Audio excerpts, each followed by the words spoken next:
Hey everyone, and welcome to another episode of Get Super with me, the one and only Joshy G. And today I have a very special guest with me, the one and only Jeff May. He's going to be working out with me. What? Jeff, that's Hello? right. Yeah, we are. Oh, I tricked you. We're not doing a podcast. We're not you're working out with us, buddy. I've been bamboozled. Yep. I was told I could talk about Batman. No, Nope. yeah, I'm so excited to do the show. I'm so excited to show all my weaknesses to the crowd. Well, before we get into that, we'll do a little bit of interview, a little Q&A. All right. You're usually the one interviewing. Now it's going to be me interviewing you, my friend. So that's the weird part. The thing that I'm like, I don't know if like not hosting, but being the guest is going to be very interesting. And I'm really excited about that. Let you do all the heavy lifting. We spare no expense here at Sideshow. That's why we brought in the big gun, Jeff May. And of course, we have Paul, the one and only Paul, moderating. Hello, everyone. Throughout the show, if you have any questions about the workout or that if you have any questions for Jeff or myself, we can hopefully answer them. Paul, how are you doing, my friend? Good. I'm doing better than Jeff's about to be in about 15-20 minutes. I heard this episode's all burpees. Is that what it is? That's it almost was. I will send a letter to Sideshow to get you fired if you make me do burpees the whole time. It was almost all burpees. I'm not going to lie. But I want to ask Paul a quick question. How does it feel, buddy, to be the ones that we broke the internet yesterday with the big Sideshow Con announcement? We did. Yeah. I mean, we were both, vain enough to say that Matza did all the heavy lifting here. But yeah, we, as in the words of Joshy G, the con is on and we're just ramping up towards it. And this is just, before we get all that con food going, we got to get super first. That's right. Exactly. And before we get started, I just wanted to make an announcement that this is the Get Super Season 1 season finale. Who knew? Season finale. But thanks to everyone who showed up and all the guests that took part in our live show. I'm talking about Nate Moore, Becky Lynch, Seth Rollins, Cesaro, Sheamus, just to name a few. It was so well received, and we're going to be coming back for a second season sometime after Sideshow Con. So you're going to get Sideshow Con, and then you're going to come back, and you're going to get a new and improved, bigger, better, way more super version of Get Super with Joshy G. So you're going to enjoy that when we return after Sideshow Con. And in today's season finale, I'm going to congratulate the winner of the Hulkbuster Workout Challenge. Jeff May, I don't know if you know this or did this, but Jen and I, we put together a workout specifically around the Hulkbuster 6 scale by Hot Toys, and we threw it out into the internet. And so many people did this workout. They entered to win this contest, and lo and behold, we have a winner. Would you like to know who that winner is? First, I would like to say that 75 jumping jacks is way more jumping jacks than anybody should have to do at one time. Not just at the beginning, but at the end. I know. End. Oh no, I did the workout. It was brutal. But please, by all means, I would love to know who the winner is so I can steal it from them. Okay, well, the winner of the workout challenge was a Mr. Steve Tam. So Steve Tam, congratulations. Congrats, Steve. Yeah, Steve. You beat probably Jeff and Paul in their time, as well as entering in the contest. So you win that really cool Hulkbuster 6 scale. Thank you for all who entered. And remember that there may be some more challenges like this in the future. So don't be shy. Definitely give these workouts a try. All right. And now let's get into the meat and potatoes, if you will, of our show. Let's talk to the one and only Jeff May, Mr. Comedian Extraordinaire, Sideshow host. What other hats do you wear besides your cool Boston-inspired Jeff May hat? My official Jeff May merch. Well, I'm a retired teacher. I retired when I was 30 because they let you do that. And because I was like, oh, I should probably follow my dreams instead of just telling other people to do that. Yeah. So I'm originally from Boston, and then I moved out here to do stand-up, and then stand-up is a nightmare. So one of the things I did was I got into podcasting about 7 years ago, and that's really been sort of where I've cultivated my sort of fan base. I don't know. It's weird. There's a weird vanity in saying that word. Yeah. But I'm a big comics guy. I perform at conventions a lot. I host a lot of panels. I mean, it's the stuff that you could pretty much assume that somebody who has a podcast through Sideshow would do. Uh-huh. Now, are you, were there a particular podcast that you enjoyed before you started your own, or were podcasts? It sounds like 7 years ago wasn't that long ago, but I'm just not, I don't remember, but were podcasts as big as they are now 7 years ago?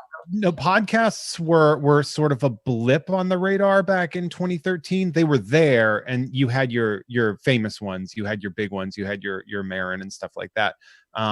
But things really sort of started snowballing. And so the first podcast that I was ever on was on a website called Cracked, which was a very popular. Yeah. Like the magazine. Yes, the magazine, which became the website. And it was on Cracked, which I was actually a fan of. I was a fan of the Cracked website before. And then I sort of, when I moved out here, sort of befriended a very talented writer and comedian, Adam Todd Brown. And he was like, hey, I'm doing a podcast. I would like you to be one of my first guests. Oh, okay. All right. And we fell in. And then I just do that now all the time. Were you a fan of the Cracked magazine I think I have that same Tumblr, but that's beside the point. That same Spider-Man. Oh, this right here. Nerds. Were you a fan of like those type of magazines, like Mac Cracked? Like, oh yeah, I was a big Mad Magazine fan. Big fan of like Al Jaffe, and I was about to say Al Jaffe. Yeah, huge. And then Sergio Aragones did a lot with them as well. I loved Cracked. And I really loved Mad Magazine. I think we all sort of really fell in love with that when we were kids. And I remember, getting them as gifts and all the references and understanding them. And I think it made people a lot sharper. I think it made kids a lot smarter and funnier. At least I like to think so, especially with the two artists that we discussed, or the fold in, or just the different parodies of the different movies that were in and around. I was a huge Mad Magazine fan. Were there any other things growing up that, whether it be TV, movies, I think you inspired you for your comedy? I think you could probably guess by looking behind me. This is not a Zoom background. This is an actual. This is my library. Matzo ball approved. Yeah, I was a big comics kid growing up. So like, I loved like Wizard magazine. I used to read that, cover to cover. I loved cartoons. It's very much. I suffer from this fantastic form of arrested development where I've learned to make a career out of just liking things and then reacting to them accordingly. And that's sort of where I've gone through there. And I really consumed, like I was obsessed with Art Adams and his run on the X-Men. That to me was like the absolute peak of comics. I think Nate Moore, and correct me if I'm wrong, Paul, didn't he say something very similar to that? Nate Moore, big time Marvel producer. I watched the episode. Oh, he did. Yeah. So very, very similar. And it seems it's a pattern where it's like you have a very particular journey in the comics. And if you love it, it kind of sticks with you, whether you like it or not. Yeah. Yeah. Oh yeah. Okay. So we went down comics, we went down some magazines. What about TV shows? TV shows that inspired you maybe to get into comedy, i.e. Saturday Night Live. I liked Seinfeld growing up, and I mean The Simpsons is sort of that god tier love form of entertainment as well. But I mean, I wouldn't say there was anything that I watched a lot of stand-up comedy when I was a kid, which I probably shouldn't have done. Like I consumed a lot of stand-up that was much more adult than I should have, and I always wanted to do comedy, but I got started teaching at such a young age. Because I got my job like about 3 weeks out of college graduation through an interesting form of a job opening up in my hometown. But once I had just turned 22, and I was like, okay, well, if I try stand up and I say the wrong thing and there's a parent there, I'll get fired. Like I was afraid to move into stand-up. I was afraid to follow my dream because I had been given a career that paid relatively well. And so I just decided to kind of like after a decade of teaching, I was just like, I got to go for it. It's so funny. I remember I was back home in Vegas for a couple of months, and we were having like a discussion around the table, and I was like, "Hey, Mom and Dad, do you remember the time I had a third grade teacher that I think her name was Mrs. Gilmore, and we had like a career day, like, oh, what do you want to be when you grow up?" And I was so obsessed with Saturday Night Live and stand-up comedy at the time. I was like, oh my God, I want to be a stand-up comedian. And this lovely lady called in my family to have a parent-teacher conference because she was so worried that I wanted to be a stand-up comedian. And I remember my mom and dad sticking up for me. They were like, do you know how much these stand-up comics make? Like, why are you telling this kid not to be a stand-up comic? Like, what's wrong with you? As a stand-up comic, I would be very trepidatious about telling other people to get into it because it is a brutal life. It's, I'm sure it is, but as like a third grader who's watching, like, you know, Dana Carvey, who at the time I think was, you know, one of the guys that I like idolized, you know, because I love Saturday Night Live, love Wayne's World and all that stuff. Oh, and yeah. Sit there and say like, oh, this kid can't be a stand-up comic. It's funny that you mention that too, because one of the things that is interesting about stand-up and getting into stand-up, especially out here in Los Angeles, is I've actually worked with a lot of people who were heroes to me growing up, or people that I idolized. I've been on shows with Dana Carvey.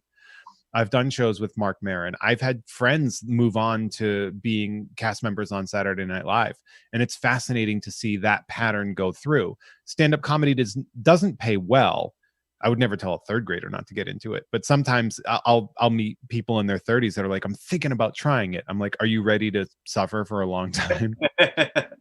It's almost very similar to when I hear people ask Seth or Becky, like, hey, I want to be a professional wrestler. Like, you know, I'm 30 years old. Like, what do I got to do? And they're like, well, it's going to be a tough road for you, bud. You know, and, not everybody gets to be DDP. Yeah. Everybody gets to break when they're 35. Well, that's the thing. People think that whether it's a stand-up comic, a Marvel producer, you know, movie producer, I should say, and or a wrestler, like they think that, you know, fame and glory come just like that, and it's a lot of hard work, you know.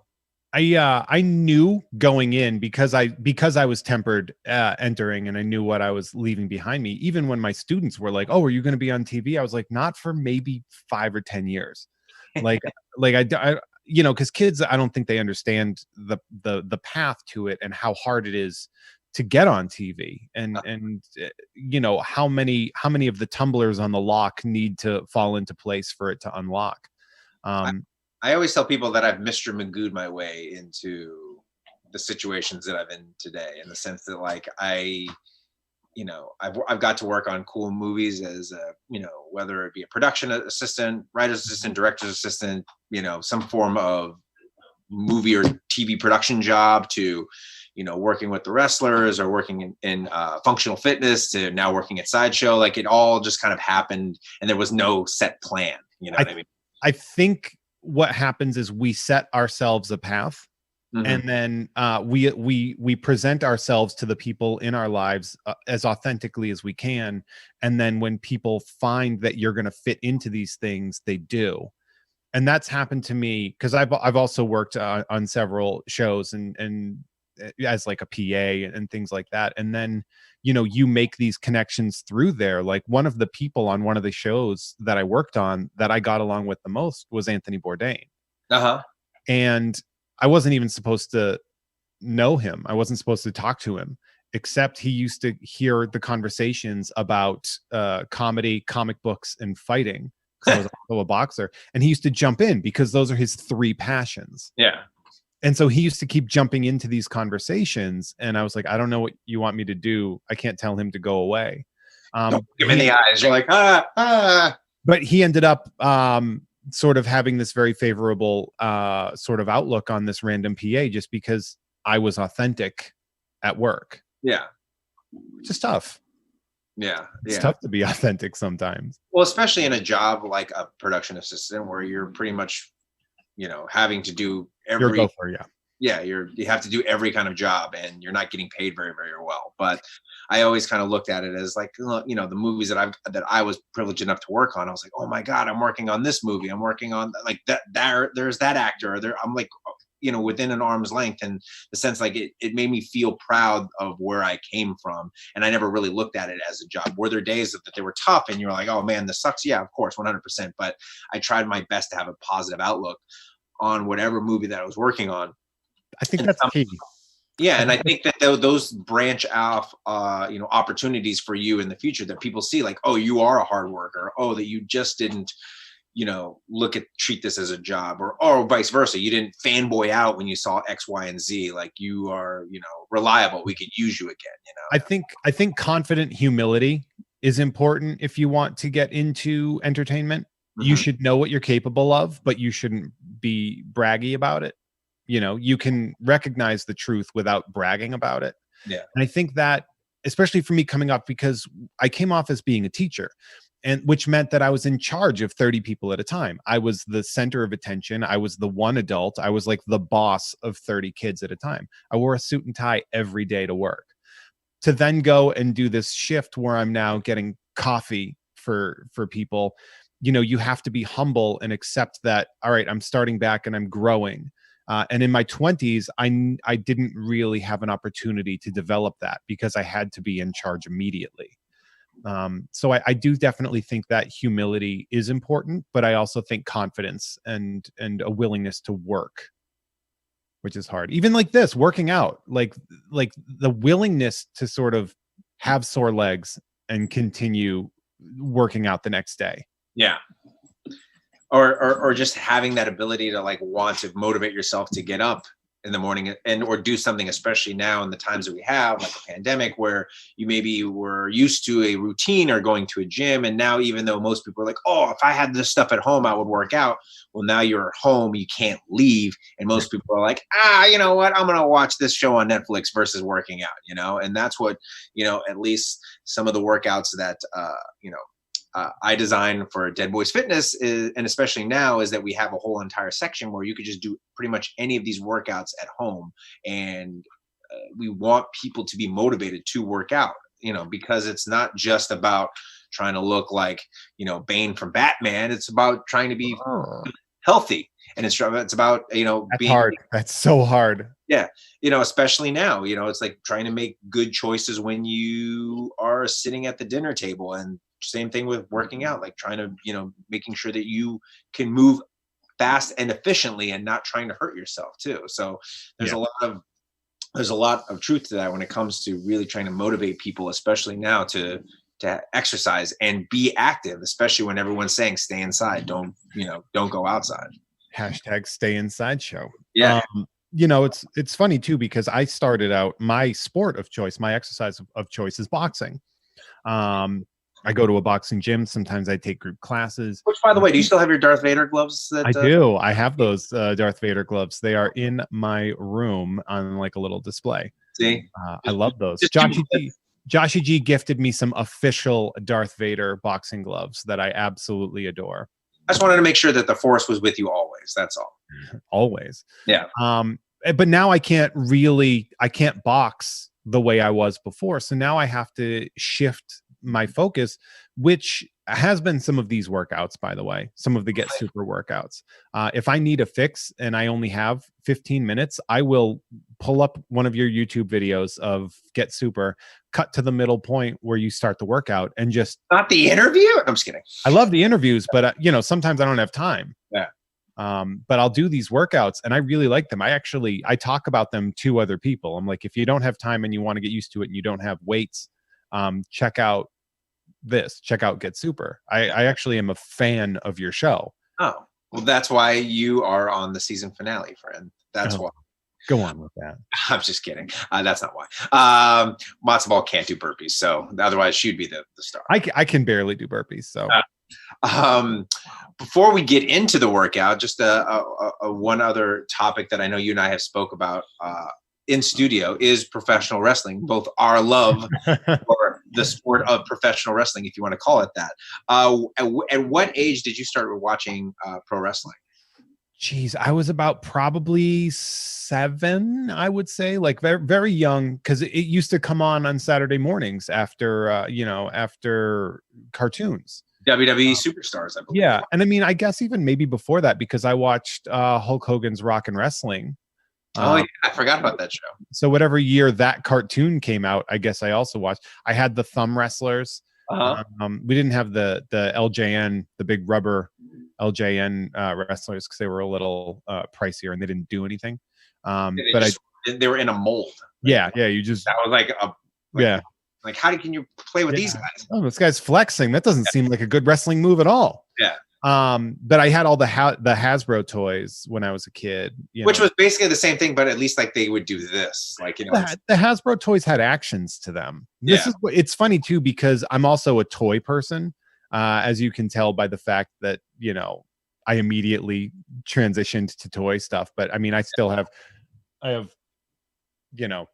like mint on card Masters of the Universe toys just sitting behind. Oh, don't even get me started. We're in the middle of moving, and I don't have enough room in my new place, so I have a storage unit which looks like the warehouse in Indiana Jones, where they're just putting cards in, but it's just filled with treasures beyond belief. But yes, I also have the mint on card Masters of the Universe. So I was a kid. I was a Hulkamaniac, total mark. I liked him at first. Why Hogan? Because I was young and dumb, I think. I think it was just like you got sold. We got sold Hulk Hogan when we were kids. Maybe I didn't. I hated him. I loathed him. Maybe I didn't have anybody in my life that knew better to tell me. It's like, you don't want to like that guy. He doesn't even do anything. He just puts his leg up. I think what it was just the fact that like he just never lost. And again, this goes back to my Superman comment. Not that I'm making fun of Superman at all. I was just like, oh, you just can't beat him, so he's not interesting. Same thing with Hogan. You couldn't beat him, so he's not interesting. I literally just watched the Death of Superman cartoon yesterday, so I'm going to disagree that you can't beat Superman. So eventually, I mean, I'm just saying that he was better as Hollywood Hogan. He was better as a bad guy. Oh, for sure. Yeah. See, because that was, I mean, I watched. You're looking at sort of. I watched during sort of that the Bronze Age, I guess you would say, starting with your mid to late 80s. So once you had, I immediately relate them to like comics eras. Yeah. So like once your Bruno Sammartinos and your Don Moroccos started to retire, and then you get into your Savages, your Steamboats, your Hogans, your $1 Million Mans. I liked gimmick wrestlers a lot. Same. It's actually one of the reasons I kind of fell out of wrestling is that everybody was just, and by the way, everybody is incredibly talented in wrestling. Yeah. Just the people that you have on, Becky and Seth and all them, they're these amazing talents that people with talent that is so rare. But there's something to me about like first name, last name versus first name, last name that I can't get into. Yeah. Like I want to see a garbage man beat up a clown. Like that's what I want out of wrestling, which is what I grew up with. And then the Attitude Era, which is just like, I want to see a bad guy fight a bad guy. Yeah. Look, I mean, I appreciated that like late 90s or late 80s, early 90s era, the new generation, if they want to call it that, where they had the Doinks. To me, again, when Doink first came out, Doink is a clown, by the way, Paul, in case you don't know. He was an evil clown. And so he would come out, he would give a kid a balloon, and then he would take a thumbtack and pop the balloon in front of the kid. And then the kid would start crying. And to me, as a fan watching that, I'm like, oh my God, that is the greatest thing. He savagely beat Crush with a fake arm. I remember that very specifically. With a fake arm. I was there, by the way. Fake arm, and had a second Doink underneath the ring. Oh, the double Doink. I remember that. So if we want to do the I Was There contest, I think I might have you beat. Oh, yeah? Let's hear it. I was at Survivor Series 1990. Oh, I think I know where you're going with this. If you know who debuted at Survivor Series 1990, you'd say, okay, well, it's hard to compete with that. But it was, of course, the Gobbledygooker.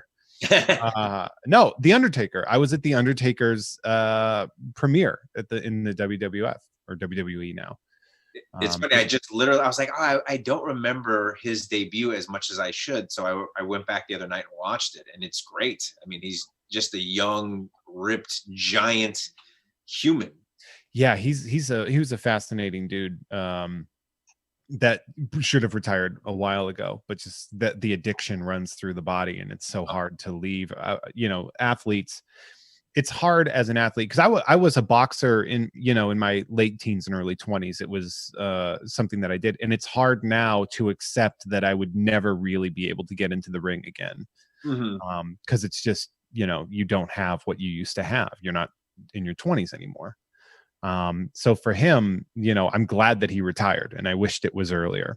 Yeah, you and me both. I think that he just kept searching for that perfect last match that maybe some guys get and some guys don't. And if you guys are interested, there's a documentary about this, and you just see like he just keeps pushing and pushing and pushing. You're just like, come on, man, just stop.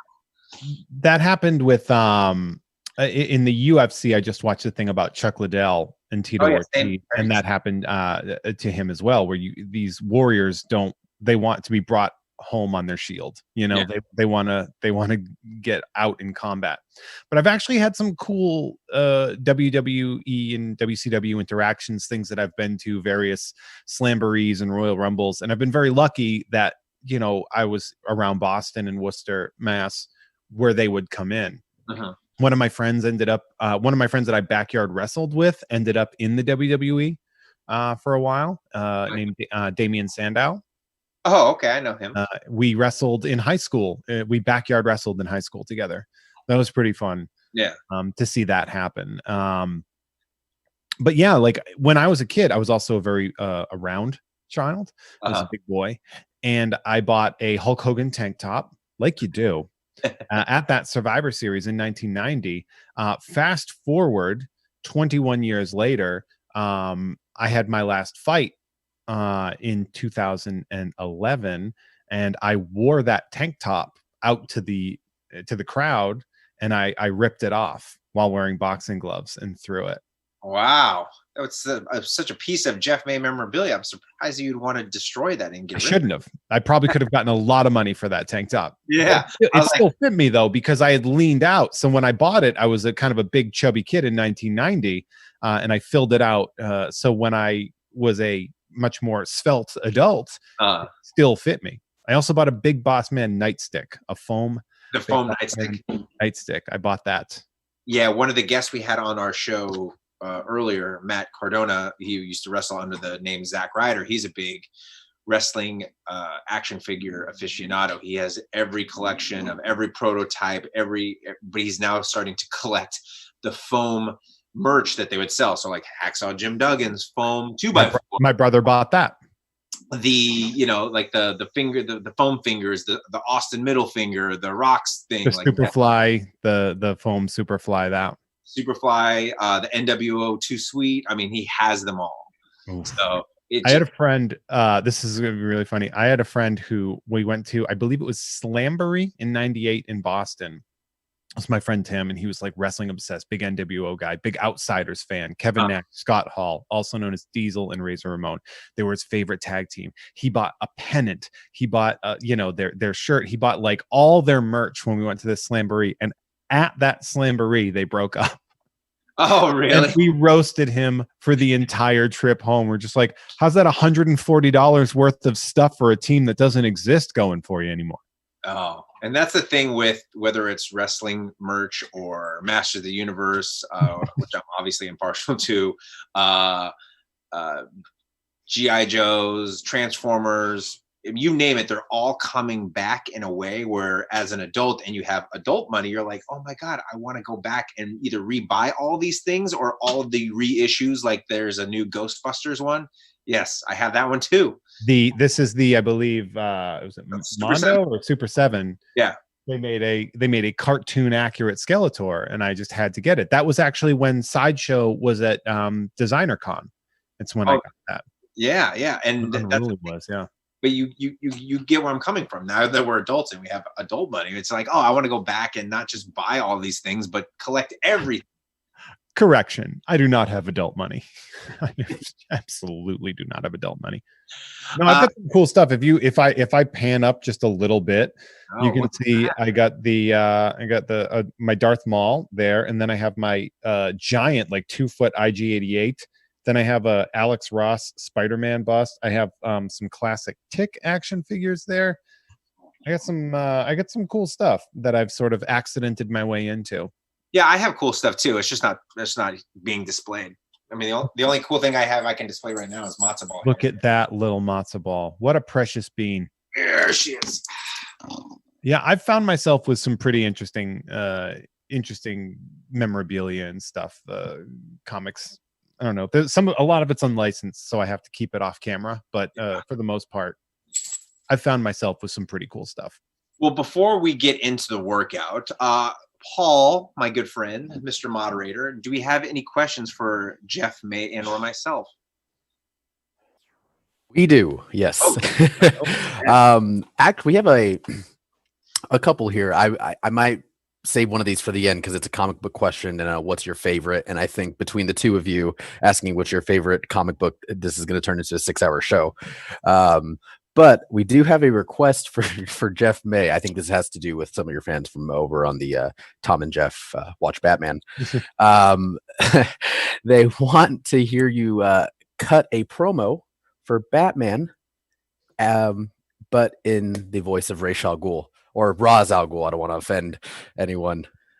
You'll have to understand this, detective, that one day you step into the squared circle with me, and of course, if you beat me, you will be able to wed my daughter. Of course, she is waiting there as the prize, a championship belt, if you will, detective. But of course, you'll have to beat me. I have been wrestling for over 1,000 years.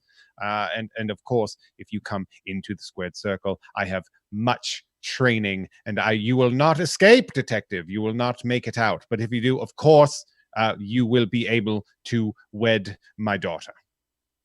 That's a great promo. That's awesome. I like that he used the term squared circle. He just didn't say in the ring. He's so sincere that he wanted to use the square. I keep kayfabe at all times, detective. I'm sorry. Whoever asked that, I applaud you. I appreciate it. Yeah, that's we've got Andrew Howe and Kevin T over on YouTube had asked that. Oh, well, shout out to Andrew Howe. Check the mail soon, Andrew Howe, because you've got a hat coming your way. Oh geez. All right, and then I think we also have the question that I think, because everyone can see the comics behind you, Jeff. Yeah. And I'm I don't think I know this question from either one of you. What is your favorite comic book? Maybe we should say series or run. Maybe that'll help a little bit. Okay. Oh, there it is. All right. Oh God, this is my workout. This right here is the X-Statix Omnibus. X-Statix is a series that was created by Peter Milligan and Mike Allred that was actually a sequel to X-Force. It actually started in X-Force issue number 116. If you're not familiar with Peter Milligan, he was a very big Vertigo writer, so he writes really weird stuff. And if you don't know Mike Allred, he's the creator of Madman. He does a lot of really cool, crisp lines, very sort of poppy. And what they were done is in the early 2000s, they sort of reinvigorated Marvel because Marvel was kind of in the tanks. And they brought this Vertigo writer and this indie artist onto an X book. And they created what I consider to be the greatest X book of all time. Wow. That's a huge endorsement. It's brilliant. It's also like if X-Men was an indie book, and it talks about sort of fame. They are celebrity superheroes. People die with alarming regularity in the book. It's really fascinating. One of the characters was actually in Deadpool 2, the character Zeitgeist. It's a book that I've sort of become obsessed with because it's so good. I had all the single issues, and then I bought the trades, and then I bought the omnibus. It's just that good. And then the other one that I'm really into is I don't want to reach over, I don't want to go out of camera, but Dan Slott and Mike Allred did a Silver Surfer run a couple years ago. Oh, I think I remember that. You remember you telling me about that. Yeah, and that's fantastic. Hold on. So here's the dust jacket for it. I actually have it out of the dust jacket because I'm currently rereading it. I have the first book in that series. Great. Yeah, it's a fantastic book. Yeah. But that would say, if we're going Marvel, that would be, you know, like if you're going mainstream, it would probably be that. But I have like chunks of like, okay, do you want like a favorite indie book, Marvel, you know, licensed properties? That was a great answer. I feel I'm like I like stuff, like is the wrong answer, but no, I mean, growing up, I've always been a huge Batman fan. Right. Love Batman. I think we talked about it a little bit on a previous show, Paul, like being able to search for separate issues of Nightfall with my little brother was always a huge memory of me. Yeah. I loved that series, and I just couldn't believe that somebody out there could defeat the Batman, and the fact that happened in that story arc as a young adult kind of blew my mind. And then growing up, when I moved to LA, just kind of I had a resurgence in comic books. So there was like an arc of the Hulk that I really enjoyed. It was back 2003. He was kind of like on the run. He was on the lam. It was the run by Bruce Jones was the writer of that. Yeah. That one was great. Those covers with Kari Andrews, when Kari Andrews was doing those covers, and they were like these homage covers, like the Rockwell homage. That's legitimately one of the best Hulk runs. You were 100% right. Like Boiling Points, I believe, was one of the names. Yeah, but that Hulk run was great. I love the Superior Foes of Spider-Man. I don't know if you've ever read that. It's great. That's written by Christos Gage, right? I believe Correct. So. It is, yeah. Former guest of Sideshow, and former Worcesterite. Christos Gage. He used to come to the comic shop that I used to shop at back home, that I used to work at. It was called That's Entertainment. Wow. Back in Worcester. But yeah, no. So Christos is a good friend. I love that you write that. But he wrote the Spider-Man Marvel's Spider-Man game, right? Yeah. He's one of the writers. The game's great. But the Superior Foes, I just loved the fact that these supervillains were just bumbling idiots and would turn on each other at the turn of it. You know, it was great. And before, I'm sorry, we get Superior Foes of Spider-Man is Nick Spencer and James Asmus. Okay, I'm way off. Christos wrote Superior something else, and I apologize for that. And shout out to Nick Spencer because he's really good. Maybe Superior Spider-Man? I don't know. He wrote Superior Spider-Man. Yeah. So the Foes was a bit of a different run there. And it was weird too, because I remember trying to go back and pick up when people would ask me, I would literally just go into the store and buy the 3 trades and give them as gifts, and they were always sold out, or they didn't reissue them, or I forget, whatever the case may be. So if you can find it out there, it's a great read, and it's super quick. I mean, it's only 3 books. It's really, really fun. I think one of the things that they're trying to heist is like Dr. Doom's like a photo of his face. Oh, yeah. Yep, his face. Man, I'm like looking back, and I have so many different things that I could just be like, but also let me tell you about this. We'll tell you about this run of Daredevil right here. It's like I when I was commenting on that question on YouTube, I was like, I hope you guys are ready for a 6-hour show, because this is what it really could turn into. Way to go, fans. All right. Is there one more question before I put Jeff through 6 minutes of burpees? We do have one question. It's Norm from Cheers over on YouTube for Jeff. He said, "That's awesome. Where can I get one of those fancy hats you have?" Oh, merch plug. What do you do? For all these questions there, Jeff? Could you imagine if I just planted people to ask these questions? No, this was a trick. This hat was actually it's a funny backstory about this. Is because I used to wear a Boston Red Sox hat, which you can't wear that merchandise on camera if you're doing like a TV show or anything like that. You just can't. So I had gotten a pilot for a TV show that was going to be on Sci-Fi. And they were like, we like everything. We like your vibe. We like the kind of like bro-y hat vibe that you push forward, but we can't use that hat. Can you have a blank hat? And I said, well, what if you just make it an M for May, and then you just keep this sort of same design? And they were like, oh, okay. And then after we filmed, I stole that hat. And now the rest is history. I stole it, and then I went to a friend of mine who does like, you know, merch and stuff like that. And I was like, hey, can you recreate this? And he's like, absolutely, I can. So I just it's my throwaway merch. I buy like 40 of them at a time and just sell them over the course of a couple of months. Oh, okay. And I own one, and they are very comfortable. Merch is hard when you're a comedian because the only options are something that doesn't have my name officially on it, that's kind of in the know, or like comedians will sell these shirts that just have like one of their dumb punchlines across the chest, and then like probably like their website or something under it, and it seems so cheesy and tacky to me, even though like they make a ton of money off of it. Like I'm a person that puts integrity over paying my bills, which is probably a mistake. Just go and steal a bunch of the best wrestling shirt ideas. Just be like, MWO, May World Order, or something like that. There are designer. It's funny because there are designers that are Sideshow adjacent that are working that have been like, oh, I'll do a thing. Like where it's I know that before comedy became like weird and illegal because you can't go out. I was working on developing my album, and the cover of the album was going to be by somebody who does really amazing prints with Sideshow. Nice. Yeah. So Jeff, so it's going to be you. Just like I'm just picturing your album cover. It's you, boxing gloves, Hulkamania shirt. You're ripping. Yeah. Yeah. No, That's me. Just ripping them off. So hey, you wanna go ruin my day? Sure, I could definitely do that. It's funny because you can go ahead and get ready if you'd like. I was going to make Jeff do 8 minutes of burpees, which is an actual workout, but I've decided against it because, I figured I wanted to have the season finale end with the bang. But we're going to do what's called an ascending ladder. So it will be an 8-minute workout. If you are in the healthier range or you want a little bit more of a challenge, you can do this workout and have the clock be 10 or 12 minutes. But we're just going to do 8 minutes.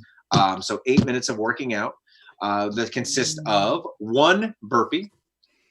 You're going to do 1 set of lunges, so left and right equals 1, and then you're going to do 1 what's called plank to elbow.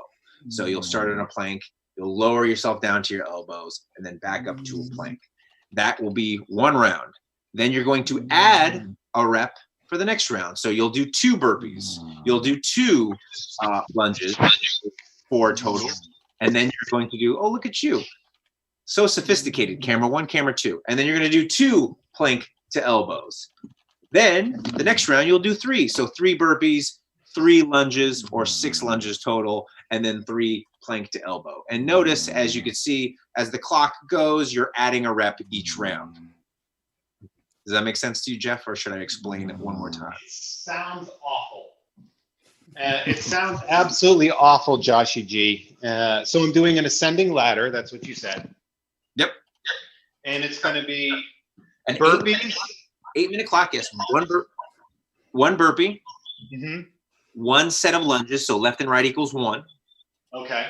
And 1 plank to elbow. So you're going to get to the top of your plank, and I'm going to do some of these with you. You're going to lower yourself down to your elbow. You're going to push yourself back up. That's 1 rep. Got it. I hate you.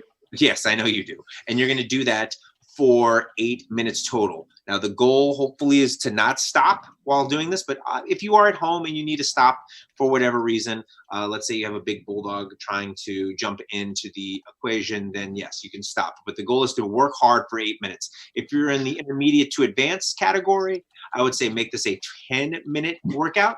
And if you are in the advanced category, I would make it a 12-minute workout. Right, Matzo Ball? Okay. Well, she's ready. Jeff, are you ready?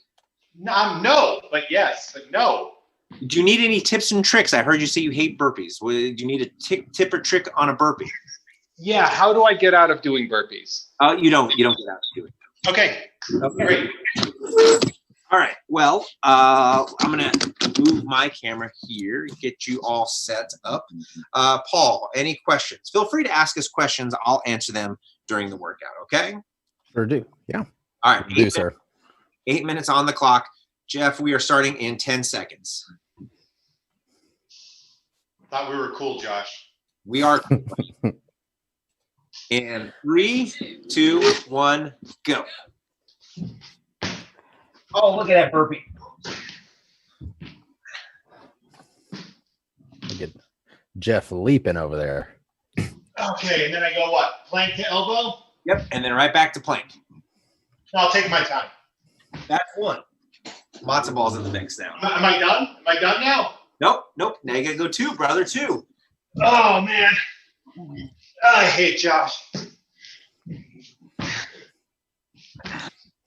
I like the matzo balls just looking at me like I'm a big idiot. Well, we have a cat here that hates me, so it's fine. Hi, Matzo. Whew.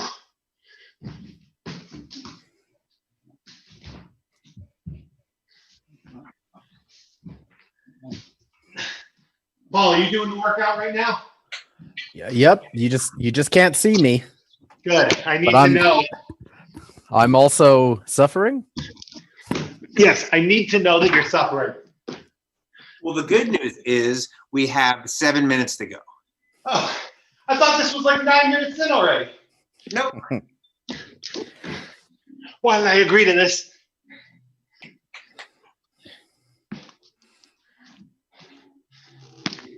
See, the thing is, Josh does this for like people that are true athletes, you know?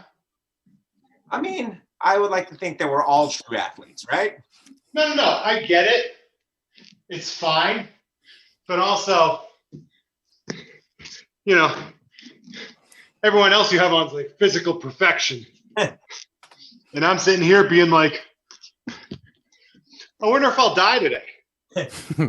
Paul, did you hear that? You are physical perfection, my friend. Oh, hey, thanks. Oh, I've seen Paul. He is cut. Who knew? Well, I'm about to start my 4th round or 4 burpees. Is that where you're at, Jeff? I'm starting my 4th. Wishing I brought my water glass in here. All right. Well, we got 5.5 minutes left. Go ahead, Paul. Sorry. Yeah, I actually have a question from a super fan of Get Super. It's me. I was curious, as I think there's a large population of people that think you have to be in the gym and work out for an hour and a half. Over at DeadBoys Fitness, I think you guys kind of don't believe in that particular ideal. So what would you say is the benefit of doing some of these quick hit workouts? I would like to think that the benefit is you really feel that the quick, fast workouts really affect you in a way where they spike your heart rate up, they get you moving, and you don't have to spend a lot of time in the gym or, in your garage or wherever it is that you're trying to work out. The goal of these is to move fast and efficiently and get that heart rate moving for an extended period of time. Most of the time when people are in a gym or in their garage, they're wasting time. They're not spiking their heart rate up. They're not getting things moving. They're kind of really playing on the phone or whatever the case may be. So again, these are trying to spark that heart rate, get you into that either anaerobic or aerobic capacity, and to really focus on to help you get healthy and really get your body moving versus just kind of dilly-dallying and standing around and not really challenging yourself, if that makes any sense. I thought it was to make your friends miserable. Well, that too, which by the way, we are halfway through. We have 4 minutes left. Only halfway through? Halfway, buddy. Thought we were cool, dude. You're getting a lot of love, Joshy, for good old matzo ball there. From matzo ball star. Prox and Joanna over on Twitch saying that the dog is adorable. Again, if we were smart, Jeff May, we would make matzo ball merch because that's the stuff that's going to sell. It ain't going to be a Joshy G t-shirt or a Jeff May hat. I'll tell you that. I got a matzo ball hat, man. That's what the M stands for. Jeff, you're getting some love over on YouTube saying that you, sir, are doing really well and you are a machine. I mean, I don't want to embarrass myself more than I normally do. Well, speaking of the devil, matzo ball's back. I am about to start round number 5. Are you already through 5, Jeff? I'm finishing 6. Oh, see, Paul, you're distracting me while Jeff May is destroying me. Look at those guns. Look at those guns. No, you're just. I'm sorry, Wolves. And for everyone that is watching, whether you're watching on Twitch, whether you're watching on Instagram, we are live with Get Super on the season finale. We've got Joshy G here and Jeff May. For some reason, doing some form of physical activity, but I hate it. There's comics to be read, and yet they're working out. Yeah. We like to let people know that you could be physically fit, still read comics, still love action figures, still love pop culture.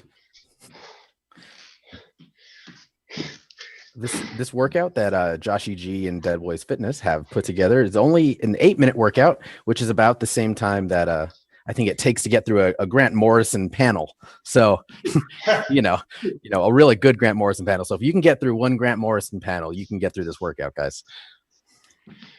Yeah, and again, there's different levels. So if you are pretty advanced, if you can move fast, this workout is grueling.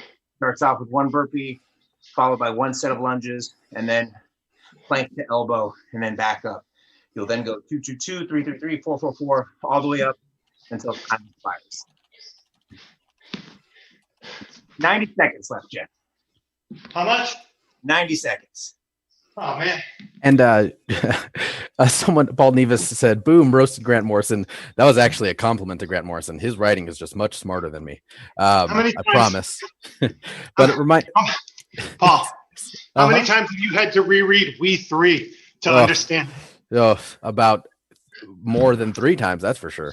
And also everyone over on YouTube, just a reminder, please go ahead, subscribe, click the bell for notifications. We, especially with Sideshow Con coming up, we have a lot of stuff that you guys are not going to want to miss. So go ahead and subscribe and click the bell for notifications. I can't do burpees now because all Matsumoto wants to do is play. Don't worry, I'll do them. There we go. Man. 30 seconds.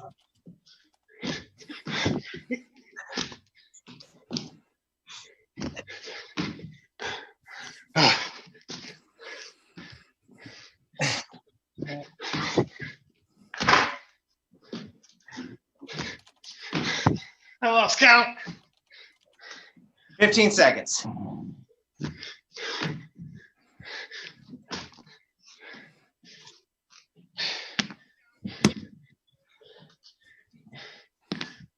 Three, 2, 1, time.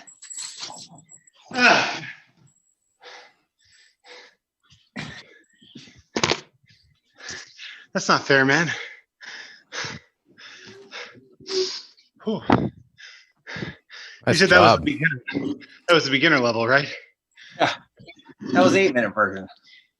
Oh, well, if I can do it, you all can do it. Yeah, that's not an easy workout to do, much less cold, not really warming up. Make sure you guys warm up too before you do something like that. Yeah, thanks for that information, Josh. Paul, any more questions for me and the one and only Jeff May? We do have some people that said, you know what, just to compensate for, we had Nolan Martin over on YouTube say that Matten, I'm sorry, say we should double Jeff's workout to compensate because he didn't follow Joshy G's form. Yeah. I think Jeff had great form, if you ask me. Yeah, I think he did great. He flew through those things. I had a big distraction, a 65-pound ball of muscle trying to hump me when I was doing burpees. So same. We actually we do have a pretty cool question, I think, over on Twitch from Prox. This is for Jeff. It's about Prox. It appears earlier in the chat had mentioned that he or she was an amateur boxer growing up as well. Oh wow. And so he or she wanted to know, can you ask Jeff about the first time that he ran out of gas while sparring or fighting, and how helpless you feel, and you feel like you're being taken into deep waters? It's it's funny too, because 14 or 16 ounces does not sound like a lot of weight until you're throwing it over in front of your face 120 times in 3 minutes. It's funny. The first time I was really gassed, was during exercise. I was on a team. I was on a what do we call it there? boxing college team. Sorry, I'm turning down my volume on my phone so it doesn't go in. So that being said, I would get gassed, but I was stronger than everybody on my team. But when I fought in the Golden Gloves, my nose broke real bad. Oh, yeah, I turned into a hook. It still is. My septum is in the side of my nose, so I have a hard time breathing. Like that's what it's like all the time. Yeah. But I would have won, except there's this kind of thing you have to have as a boxer where you have to try to like chase someone down and try to kill them, and then have a guy in a tie tell you to cut it out, you know? And I never had that chase. So I was a one-punch knockout guy. Like I won by knockouts. I never won by TKO. Because taking advantage of somebody hurt was just not in my veins, I guess. I don't know. But I lost 60 pounds in 3 months. So, whoa. Yeah, man, it just melts off you when you're like, oh, I think I'm going to eat well and actually exercise. Drink water. What's this water that everyone's talking about? This isn't Dr. Pepper. What's in here? It's Dr. Pepper Clear. No, it was funny. I went away because I had transferred colleges twice. And I went away for a semester to a place called Westfield State College. And that's where I took up boxing. And I went in very heavy. I went in about 265 pounds. And then by the time I weighed myself in for the Golden Gloves in January, I was 197. That's quite a weight drop, bud. It was a drop. It was like drastically different. Like my world sort of changed at that point in time. Because I'd also cultivated my nerd personality already. So my magazine subscriptions were Men's Health and Wizard magazine. I think that was mine, except I also had maybe Toy Fair in there as well. Oh, I got Toy Fair too, and Inquest actually, because I was a big card game guy. Scry, actually, I didn't do Inquest. I did Scry. Well, we only have 4 minutes left, and I always ask this question, and I haven't asked you yet. If you were to book your pop culture main event at WrestleMania, so it could be anything. Usually, I give the example of like the Hulk versus Superman in a Iron Man match, or as Paul so eloquently put it, Adam versus Ant-Man in a Hell in a Cell, an actual cell. They shaped it out to an actual cell. What would your pop culture main event be, and why? How about this? Ready? Iron Man and Captain America, but the loser gets arrested. What was that? Oh, they did that already. Yeah, there it is. I might actually want to revisit some of the old Marvel versus DC stuff from 1996, the Peter David and Ron Mars written stuff. I'd like to see Batman and Cap. Oh, was that one? Or for some reason I thought it was Batman versus Wolverine. Did that not happen? No, Wolverine versus Lobo. Oh, that's right, Lobo. Yes. And it was just drawn off screen. They had a bar fight. I would probably do Batman versus Cap. I'll do the whole Dream Team if you want. I would have it written by Brian K. Vaughan. But what's the stipulation? Is there a stipulation, or is it just straight up? This is a Falls Count Anywhere match. Ooh, okay. This is a hardcore Extreme Rules Falls Count Anywhere 24/7 match. Wow. Did that cover? Because I think that's what you would need for those two. You couldn't put them in a cell. Like if you put Batman in a Hell in a Cell, that's not going to work. Yeah. But Batman versus Cap, where you can use the world around you, I would pick that. I would have Brian K. Vaughan write it. I would have Art Adams draw it, probably. Dexter Vines, the inker. Laura Martin is the colorist. Chris Eliopoulos is the letterer. Is that enough? Is that good? Well, I think that is about as in-depth as anybody has gotten when it comes to my pop culture WrestleMania main event. You went down to the letterer. Yeah, you went down to the lettering. So I appreciate that. Well, Paul, are there any more questions? I think, we got a lot of love here for both of your guys' workout and saying that this was a real good one. You had some people over on YouTube and Twitch doing the workout as well. But yeah. I think that'll about do it for the questions today with only a couple minutes left. I appreciate it, guys, for you guys doing the workouts at home. Thank you so much for joining us. You have been an amazing audience. Thank you, Mr. Jeff May, for doing all those burpees. You're lucky you didn't have 8 minutes of burpees, because I really thought about it. Seriously. I would have just bailed. Yeah. It's not worth it. Thank you so much for motivating me. I've never been more motivated in a workout than when I know several hundred people are watching it. Well, I'm glad. And not only that, but this will probably repeat as well. So more people are probably going to watch it at the end of the day. For those that are interested in entering any of our giveaways each and every week, we have our Let Your Geek Sideshow Facebook group. Stay in Sideshow challenge going on right now. This group is awesome. It's fun. It's a welcoming community with tons of Sideshow exclusives and giveaways. I love seeing people's displays in this group. It always makes me very envious. Tomorrow we start our treasure hunt challenge at 6 a.m. Pacific Standard Time. You draw a map to lead us to where you would bury your most treasured collectible for a chance to win the Thanos Deluxe by Iron Studios. This contest is open until next Tuesday, July 7th at 12 p.m. Pacific Standard Time. Paul, aka Pop, will drop a link into the Facebook chat right now. Papa Paul. And don't forget to pre-register in case you didn't check out that amazing reveal from myself and Paul. Don't forget to pre-register for Sideshow Con. It's free. You get access to special giveaways, sneak peeks, swag, rewards, and so on. Sideshow Con will be the week of July 20th through the 26th with an actual booth. Paul will drop the link right now for side.show/con. Again, this is the last season of Get Super with Joshy G. However, as I said, this show is so good, it got renewed for a second season. Thank you to all the higher-ups at Sideshow for renewing my season. So you will get more Get Super in the future, all right? Yeah. Until then, we will see you tomorrow with an episode of The Comics Hall with my main man, Paul, at 11 a.m. Pacific Standard Time. Thank you for being with us. And don't forget to let your geek side show. See you soon. Bye. Bye, everyone.